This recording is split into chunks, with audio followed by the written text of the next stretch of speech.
All right, please, the flag, please. I pledge allegiance to the flag of the United States of America and to the republic for which it stands, one nation, under God, indivisible, with liberty and justice for all.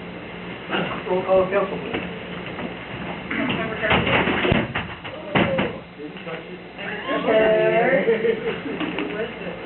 It was the man.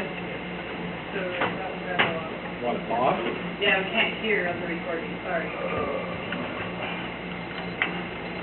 Yeah, go figure that works. Keep going. Oh. So you're just kidding around. Okay, Councilmember Jones, Aye. Councilmember Hayes, Here. Councilmember Olivera. Here. Councilmember Putnam, Here. Councilmember Staggers absent, and Councilmember Walker is absent. We have a quorum. All righty, any additions to the agenda tonight? Changes to the agenda? Get into it. Let's see, as it stands, the agenda is, item A, AB 15-091, ordinance 2015-1901, authorizing execution of agreement with Waste Management Services. B, AB 15-084, resolution 2015-263, abatement of a nuisance tree at West Valley. Item C, ordinance 2015-1900, alteration of frontage road speed limit. Item D, resolution 2015-264, authorizing execution of King County Community Development Block Grant for senior center and community center roofing. And item E, resolution 2015-265, adopting the 2015-2021 six-year transportation improvement program for the city of Pacific. So with that said, any changes to the agenda? All right, then, first item on the agenda is ordinance 2015-1901, authorizing execution of agreement with Waste Management Services. Good evening. Oh. Yeah. Does that work? Is that work for you? Yes. Test. Any password? We'll try this again. Well, are your tablets not working? Because I couldn't get on No, mine either. nobody can get on. So, Now mine it's isn't. popped on. Okay. The Wi-Fi is going on. My Wi-Fi is like Too hot for zero the Wi-Fi. hours. It's been up and down all day. Mhm. We'll talk with Auburn about it. Xfinity again. Okay, so at a meeting, staff met with Waste Management last week. We had a 2.5-hour meeting going over the contract. And right now, both our attorneys and Jim Kelly's representing our attorneys who have looked at it and have made some requests. And right now it's sitting with the attorneys for Waste Management. They're looking at the insurance part of the request that we got from RMSA and any questions that need to be answered by Councilmember Putnam and the attorneys. I looked at the financial analysis. I went through the financial that I was given, the information from Waste Management, and I looked at the cost to the city for losing some of the fees and franchise fees because we're reducing the rates. And I looked at what the citizens will get in exchange for that. And for what I can tell, it looks like I feel confident enough to sign off on it, even though there are some recommendations I would make as far as going for the second. There's three steps to, or I think I call them, 3 versions of the contract. And one is 3% for the franchise fees, one is 4%, one is 5%. And I propose 4% because it cuts the loss in revenue and it's insignificant impact to the customers. It's about $3 a year to $6 a year. So obviously, until we have the first year's activity, 2016, or even parts of 2015, I won't know for sure the full impact, but from what I could see, it looks like a good deal for both sides. Or not a bad deal for the city and good for the public. So are there any questions on my analysis or on the contract itself or the ordinance that Jim Kelly worked on over the week? Yes? Oh, go ahead.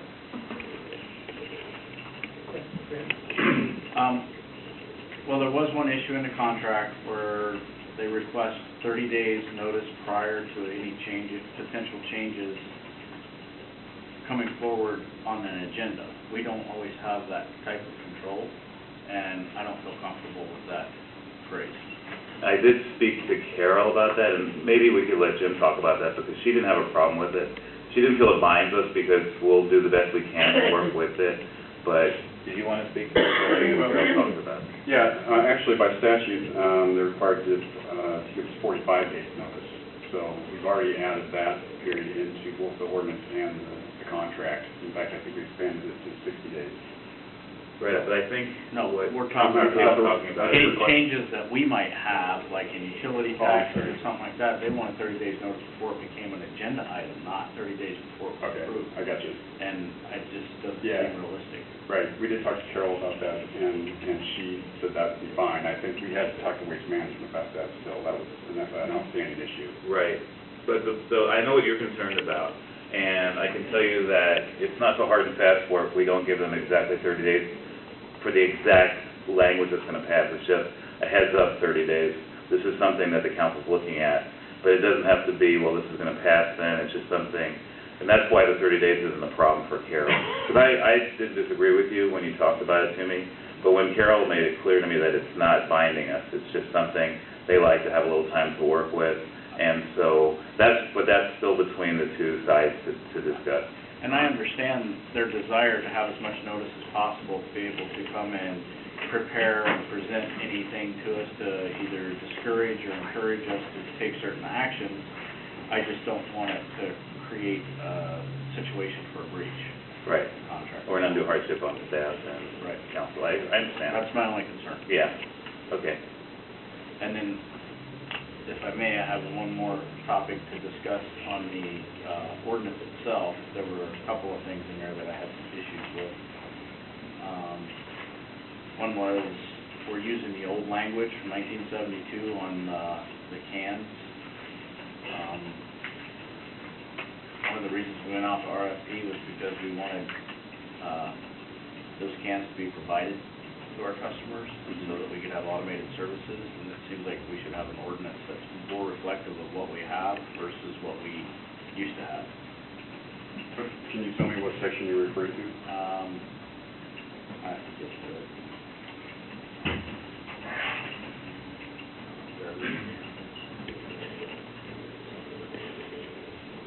Yeah, I mean, you're absolutely right. We're trying to update it so it reflects current conditions, so I might have missed something.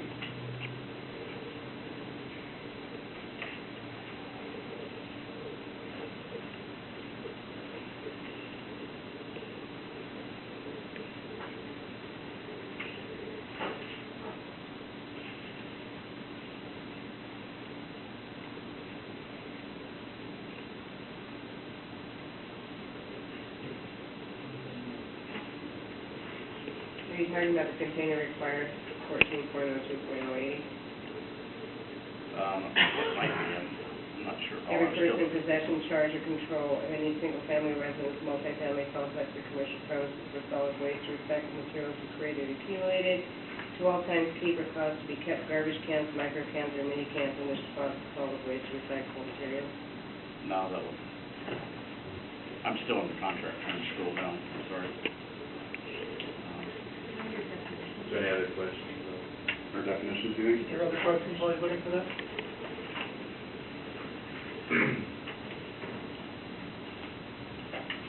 We also have Laura Murray from Waste Management, if you want to have any questions, we can answer. Specifically speaking to yours, Joe. It could be under, so garbage can is defined in definitions, and it does provide 32 gallon, 15 pounds, and 50 pounds. That probably does need to be updated. Is that where you thought? Well, that was one of them, Okay. and then there was something under the mandatory collection too, where we still use, like, so under the definitions, I thought we should get away from the 32-gallon can, and have some sort of definitions that talk about provider, or contract provided, carts, because it talks about it being limited to 50 pounds, and I think even our current, contract allows either 60 or 70 pounds for that size. Okay. All right, yeah, great comment, thank you. Yeah. Just a comment on, since we're bone picking here a little bit, but the cans, they're gonna supply the plastic contained cans, right? Yeah, so like he's saying, why do we have references for mini can, which identifies a watertight galvanized sheet metal Right. or plastic 2 can? I mean, the old typical garbage can, you know, when we're not, that's not what we're Right. providing. Something we might want to modernize. Sure. And I'm gonna have, Laura come up and speak a little bit, so she might speak to that. We don't want somebody showing up with a galvanized garbage can, wait a minute, it's in your ordinance. Right. Chuck? And then one other question was on the 10-gallon size. I don't recall in the RFP if Waste Management said they were going to provide the 10-gallon size. I know under previous negotiations they were not, but then when it went to RFP, because of the desire for automated services, I couldn't remember if 10-gallon cans were provided. I know Murray's had stated they were going to provide them. I can't remember if Waste Management said they were or not. Okay. We'll have her speak to that. Yeah. So, are there any more questions for the two of us on the financial aspect or the ordinance? Got one nitpicky thing on the ordinance, 1402-040 refers to chief of police, to the public safety director. Right. Oh, that was something I had a question on. Why have the chief of police enforce it versus the code enforcement officer? It's a good question, because it's a code enforcement officer.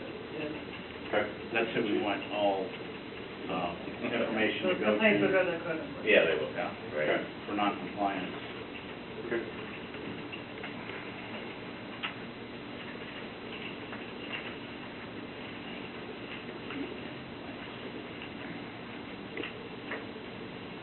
Anything else? Any further questions on this? I'm sure I have some. You need your questions answered? Oh, well. We're gonna have I'll Laura send you speak an to email. that. Get back to you. For everybody else had some questions on the exclusive rights and how exclusive do we really want to make it? For example, most of the time if you get a roofer out or a siding contractor, they bring in their own dumpster to get rid of their solid waste, and it defines that as all being part of the solid waste agreement. They have to go through hauling. The compostables define yard waste to exclude sod, which is true for, they don't want sod in your commercial bin, but if you're doing your own compost on site, technically this appears to say you cannot compost your own sod because it's not a compostable item. So you'd have to throw all your sod in the garbage. So, nitpicky little things like that. That's a good question. And that's why I have Laura here, she can answer this, so. Well, she can answer whether they actually want that stuff in waste. Right. But our ordinance is what says you have to put it there anyway. That's the point, so we Right. can talk about that as well. Quite good, you know, we have the annual recycling event for appliances, and they're defined as solid waste, and have to go through the hauler instead, so lots of little nitpicky things like that. I haven't found it here yet, but one other thing I noticed was, as we talked about garbage collection, recycling, and compostables as being mandatory, but really the only thing mandatory is garbage, and we're providing as an integrated service, recycles and compost, so I'd like to see the code be reflective of that mandatory collection is for the garbage itself. That way, if someone wants to compost their own materials, they're not required to participate in the yard waste. It's available for them. There's no cost break for not doing it, so all the incentive is for you to have it available to do it. But the mandatory side is on garbage collection itself, and then we have other areas where it talks about keeping, you know, the unkempt conditions of your front yard and that kind of stuff. So I would like to see the proposed municipal code reflects that as well.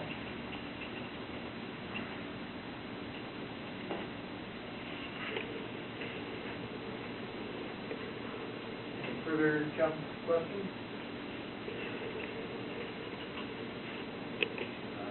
Do we want to move this forward to the meeting or bring it back for another workshop?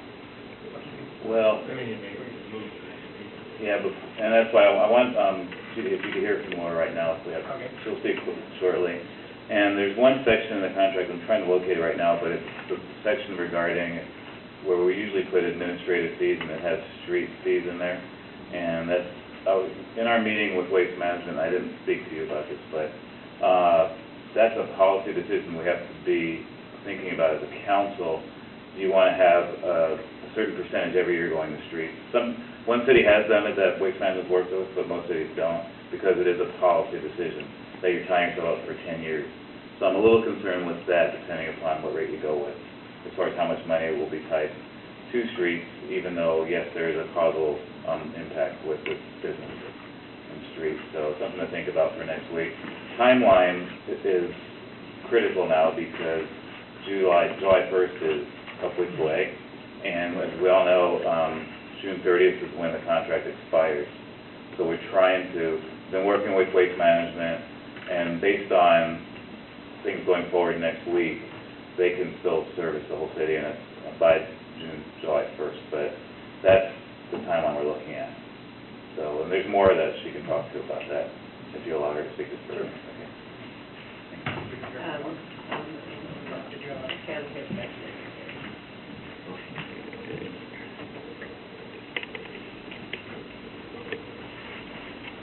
So I'll start, I guess, with some of your questions in the code.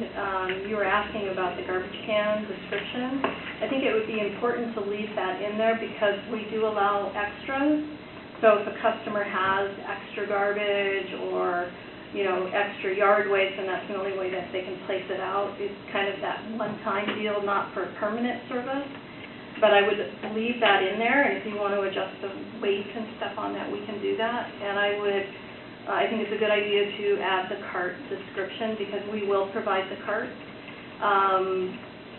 The carts themselves are 35 gallons, 64 gallon, and 96 gallons.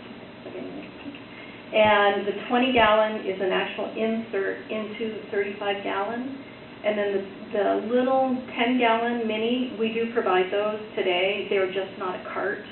They'll continue to be a can.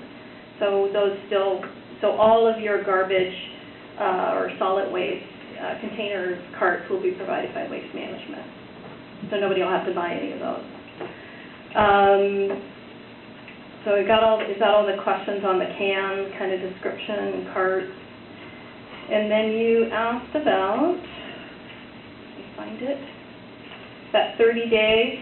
So yes, some of this is ready to come back over to the city, and our attorney just talked about, you know, whatever, we're just looking for some notice. It's not to hold your feet to the fire, so to say. It's just to kind of give us a heads up so that we can plan and prepare.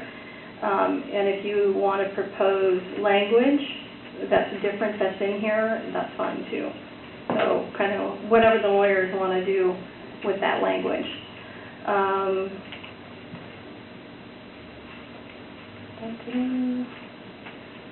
There was a couple other things that I saw in your ordinance that you may want to adjust also. The multifamily complex under definitions states it's 5 or more units, and I think we talked about that being 3, and that's what was in the RFP. And then that's also your single-family residence. You may want to look at that one too, because now that'll mean all one-unit houses and duplexes, but not the triplexes, fourplexes, because that becomes multifamily.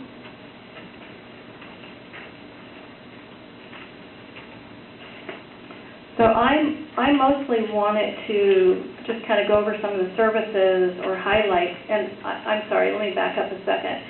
Some of Josh's questions. Construction and demolition. So there's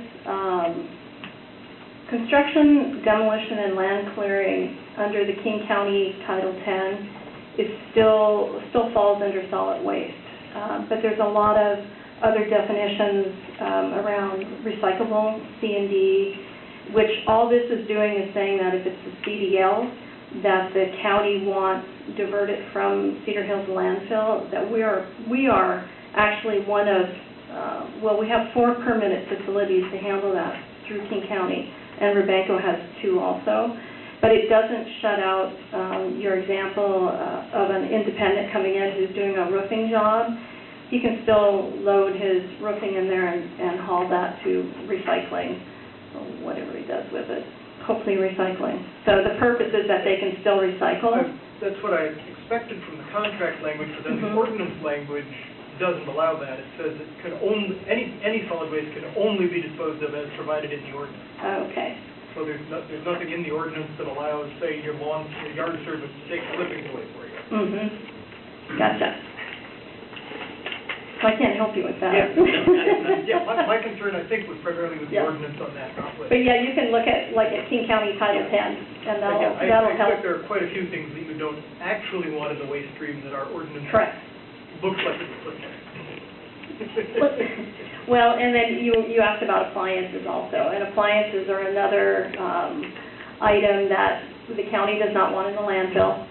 And so you have your interlocal agreement with the county, and we just are here to help enforce that interlocal agreement at your direction. So your point about encouraging people to go to the collection event at Alpac Elementary, absolutely. You know, refrigerators, freezers, you know, they have that CFL, which big no-no, that has to be handled differently. And a lot of those appliances are actually better off recycled because of the metal and that product. So, and then you asked about, the composting. So sod, the big issue with sod is usually the netting. So when you purchase sod, it's got that netting, and the netting is what the problem is when it goes to a compost facility. So if you're really good and you can get all that out of there and shake all the dirt off of it, absolutely it can go into the yard waste. But my concern is for people who do their own composting on site, that they're covered by the same definition of compostable, and we would not be letting them compost their own. My sod doesn't have any netting in it. I'm just tearing out stuff around the edge of beds that's been there for, Well, that's probably just your grass, but usually sod is like, you know, what you go and buy and got netting, and I'm dealing with that in my yard right now. So I didn't know if there was any other questions kind of around any of those sorts of things. I'm not sure if I've already asked this, but I'm going to ask it again. As far as the garbage can, recycle bin, and Yard food cart. It's going to take people some time. You're going to have garbage Nazis pulling stuff out of the trash and finding them, or? We're not a big city. Okay, well, I'm just checking because there are cities that do this. Yes, ma'am, there are. Which I'm totally impressed at. So, given the opportunity, so are you going to try to help people with this that constantly throw their this in there when it should be in there? What are you going to do? So one of the things that we use are educational tools that we give to our drivers are called OOPS tags. And we have them for every commodity type, so for the solid waste, for the recycling, for the yard waste. And when a driver is dumping, obviously he's only going to kind of see the top part because now we're going to an automated collection system. But when he sees it, he gets out and uses an OOPS tag and leaves it on the customer's cart to let them know whatever they did that they need to correct. So it could be you've thrown plastic pots into the container, or pet waste, or whatever other number of items people throw into yard waste. So they use that as a tool to try to educate them. It's only the yard waste they're really concerned about? We do it with the recycle also. Garbage would typically be if there's like a hazardous material, or there's something out there that doesn't fit into the truck. Those, maybe it's not prepared the way it can get in there. So it's usually those kind of off things, and that we don't have any other way to communicate except to leave that tag when we're there. And then we make notes of that also into the customer's account. So if they call in and ask questions, the people answering the phone at the call center can at least say, yes, the driver tagged you because of this. And then they can engage in a conversation about why that doesn't belong in that Check stream. within, okay. But yeah, we're not out to get people. We really are about educating and trying to get them to use the system to the benefit of everybody. So we want them to use it correctly because we're taking the materials to rely And on you have that. it on the sides of the cans? Yes, all the carts have decals on them. They do, Yes. okay. And we do, every year we'll do an annual mailing to all the customers, especially residential, so they'll get the collection calendar, they get all the instructions and information about hazardous waste and recycling and... Trying to make it easier Yeah. on the people, that's all. I understand. So it's an ongoing issue, and we have a great public education and outreach department that works, does a lot of great work in the county as a whole. Thank you. Mm-hmm. Any further council questions? Looking forward to the meeting. I know they're expired, yeah. And then, What is my, for my pen? and then I do have one other minor technical note on the ordinance 1402-020, still includes swill in Hold the on, list of things. yeah. What cannot be disposed of, you can't throw swill in the street, but we have deleted the definition of swill. What is swell? We've deleted the definition, it doesn't exist anymore. We need a new one, right? It's all your liquid sloppy Kool-Aid. We don't have that. Really? Yes. Would you like this? 1402-020. Oh, that's great. And the chapter we're deleting has swill defined in its definition section, and the restrictions language is essentially identical. So simply copy forward the restriction and then bring forward the definition. Okay. Alrighty.